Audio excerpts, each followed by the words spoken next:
This drink, I like it. I know, it's great, right? Another! Acts of God are what we call natural phenomenon. Earthquakes, hurricanes, tornadoes, and not acts of a god like someone like Thor.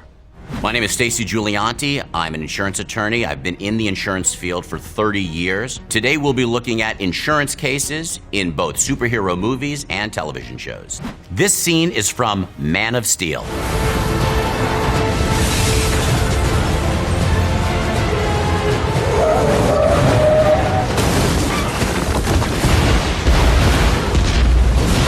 It gives me anxiety as an insurance lawyer and as a claims adjuster looking at this type of damage. Absolutely, within enough time, adjusters will go out and they will calculate the exact amount of damage for this, even if it's citywide. There's certainly structural problems. Once Zod and Superman go smashing through it, you're gonna have to take that building down. That's actually a lot easier of a calculation because of what we have, the valued policy law. And what it says is that if a property is damaged, we don't fight over how much it's gonna cost to repair. The insurance company pays out the amount listed on the policy. End of story. In addition, each individual floor or business would have their own business owner's policy with all of the items covered in their offices. They would take a look at the face value that's on their business owner policy for property, and the insurance companies would write that check at a cost of at least $20 million per floor of the skyscraper. Not only is it the damage to the buildings, but to all the businesses that won't be able to operate, all of the living expenses people will need to be paid, all of the trucks and vehicles and cars that are damaged, roads that will need to be replaced. Not all of that is covered by insurance, but for that part that is, it's going to be hundreds and hundreds of billions of dollars. I don't see an individual responsible here that you could hold liable. You certainly aren't going to hold the alien general Zod. We have Superman fighting for his very life. There is almost no liability in the court for property damage when you are defending your own life. Call me crazy,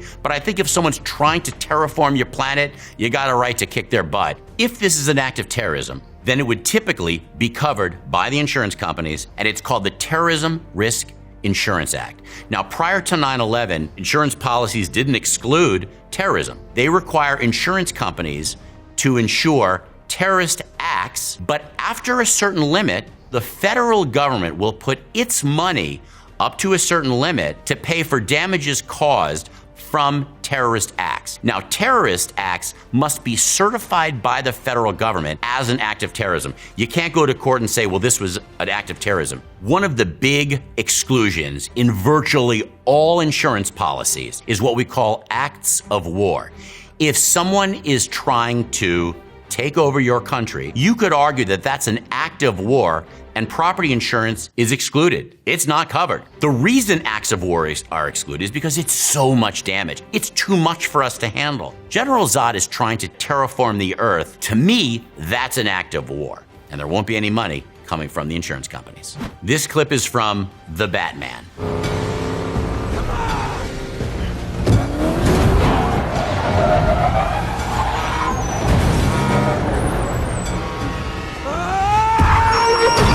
Penguin, not negligently, but intentionally caused an accident in order to throw his pursuers off of his trail. In terms of property damage, you have the value of the tractor trailer, which appeared to be carrying fuel, at least 3 or 4 other trucks, along with private vehicles damaged. Each one would have been a total loss, no doubt in my mind. So you're talking well over $1 million in damage. We see Batman going around the vehicles and honestly doing his best not to impact any other cars. I do see, however, an issue with Batman towards the end.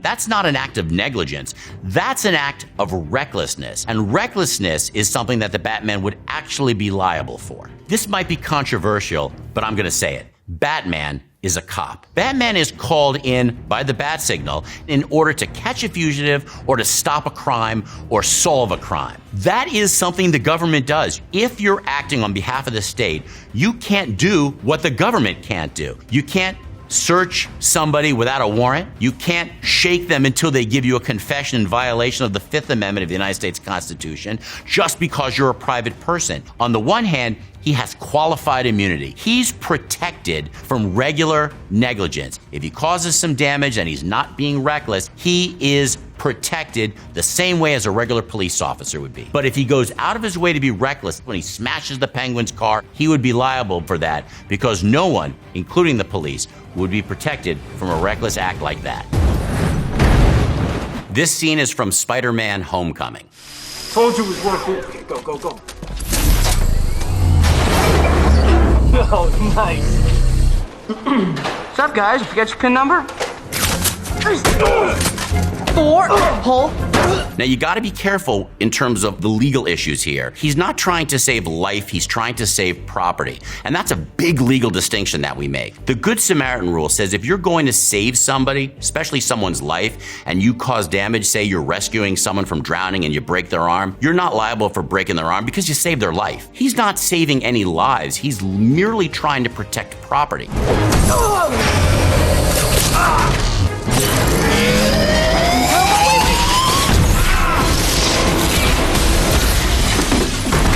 By getting involved and not letting them take the money and leaving, he causes additional damage to that bank area as well as to the building that it's in and the deli. Once an insurance company pays out for damages in order to repair these buildings, they'll do what's called subrogation. They subrogate, or they collect against those that are responsible. Now, he didn't cause the damage to the ATM pulling it out of the wall, but when he starts throwing them around in order to stop them as opposed to just webbing them up, that type of damage he would be liable for. Meaning, but for his actions, there would have been less damage. ATMs are about $10,000. The glass and the poster, the window and the metal framing, probably another $15,000 or $20,000. There was probably ceiling damage if we looked at it a little bit more intently. That you're probably talking about $50,000 in damage to redo the facade on the bank side. You then on the deli side and on that commercial property, you've got this laser type object going right through the wall. You're probably talking about a total of about $300,000 in damage.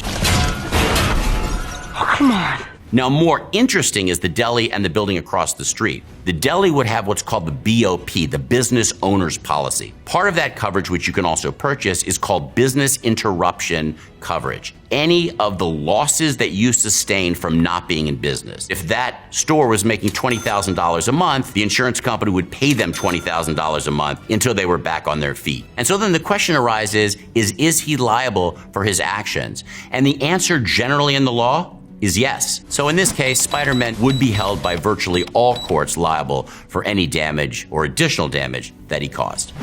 This scene is from Venom.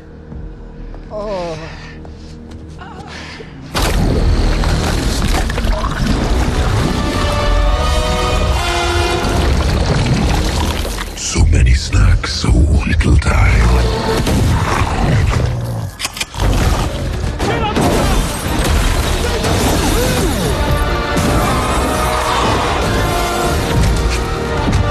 Let's start by looking at the damages. Venom jumps on and destroys probably 4 vehicles and then smashes the facade of a building and then goes through a column stone fence into the water as he escapes. Probably looking at no more than $150,000 or $200,000 worth of damage. But what's interesting is that automobiles have various coverages, and if you don't have the right coverage, your vehicle will not be covered for the damage. Most people only have what's called property damage coverage. It doesn't cover your car.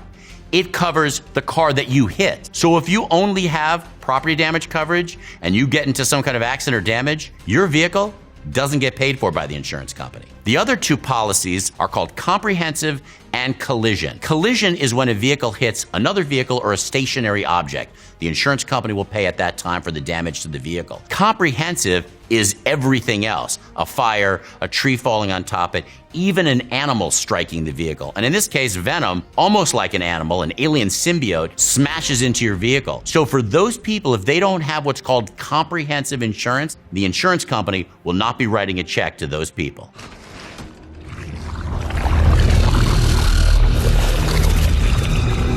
What the hell are you? I am Venom. Think of yourself as my ride. He's an equal part to Eddie living inside him. Eddie didn't actually cause any of the damage himself. Venom caused the damage, which raises an interesting liability issue, because if someone is carjacked and forced to be the getaway driver for a bank robbery, they're not responsible. They did it under what we call duress. Duress is a legal term where you're forced to do something, often under the threat of violence, or you could get hurt. Cooperate, and you might just survive. That's duress if I've ever heard it. So to hold Eddie responsible for this seems very unlikely. No insurance company is going to say that you have liability. Now, we're not talking about mental illness, multiple personality disorder. Courts have often found that that's not an excuse because it's still the same person, even if you claim to have multiple people living in you. But in this case, Eddie really does have someone else living in him. And you would say, well, we've never really had that situation. And the fact is, we did have that situation. Chang and Ang Bunker, conjoined twins, would often go out to a bar, and Chang, one half of the conjoined twins, would drink too much and get into a bar fight. He knocked a guy out cold, committed a battery, and he was arrested. So Chang and Ang were brought before the judge, and the judge had to make a decision. Did he jail Chang, who committed a battery, but also the conjoined twin Ang, who didn't do anything wrong, or did he let them both go? And the judge in that decision said, I can't put an innocent man in jail for this type of crime, and he let them both go. This scene is from The Boys. Don't you ever besmirch Billy Bill.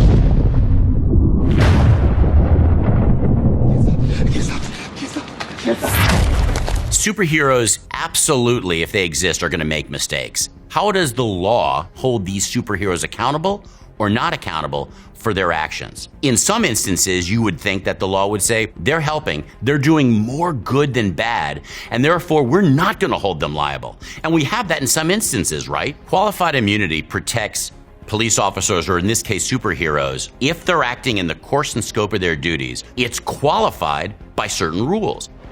I was chasing these bank robbers. If you're going to save money that was stolen from a bank, and you're going to cause additional destruction, and in this case, death, qualified immunity most likely would not protect you. The attorneys for A-Train and for the corporation come to him and they want to resolve the matter. Now, you two weren't married, and look, technically, there's no legal claim, but Vought wants to do the right thing. If I were representing Huey, I would absolutely not sign that non-disclosure agreement. The lawyer tells him that he doesn't have a cause of action. And that's true for wrongful death. However, there is a separate tort, and a tort is when someone is injured, called negligent infliction of emotional distress. And there's an argument to be made by a good lawyer that he would have the right to collect for causing you great emotional and mental distress by their negligent acts. If he was to file a lawsuit, he would be entitled to what's called discovery, where you get documents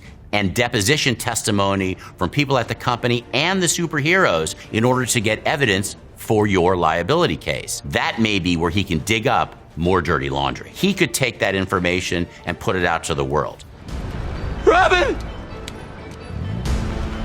Robin! If you're looking at the emotional distress, you could calculate it as an amount per day that an average person would take in order for you to have this kind of pain in your life. I would ask the jury for $100 a day for every day for the rest of Huey's life, because he's going to have to remember that horrific scene of holding Robin's hands and her blood all over him and the street. If you wanted to send a higher level message, you would go after what we call punitive damages. Punitive damages have nothing to do with compensating. It's meant to punish the corporation for acts that they knew or should have known could have happened. However, insurance does not cover punitive damages. That has to come out of the corporation's pocket, which is what makes it so painful for them.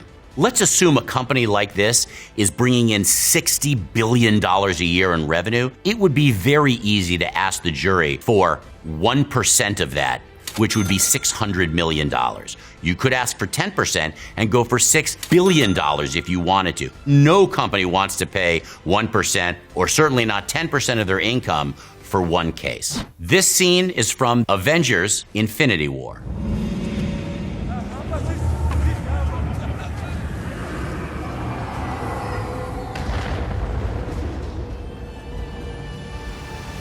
If half of humanity disappeared, it would almost be impossible to calculate the total amount of damage to all of those lives that disappeared, all of the productivity. So as far as I'm concerned, that amount of damage, incalculable. If someone disappears, life insurance has some very interesting rules that govern it. It would take 7 years for you to petition a court in order to prove that somebody was dead, get that death certificate issued, and collect on the life insurance proceeds. Now, if they pay you, and then the people come back, and as we find out, half the population comes back, the insurance companies would require you to pay that money back plus interest. It's important to know that insurance companies don't like files open. They would try to settle the claims with you. Instead of paying you the full amount of the face value, say $100,000 on a life insurance policy, we'll pay you a settlement amount, say $70,000. If you agree to that and you collect that money, you do not have to pay it back when they're found alive because that's a separate agreement and you get to keep that cash. This scene is from Hawkeye.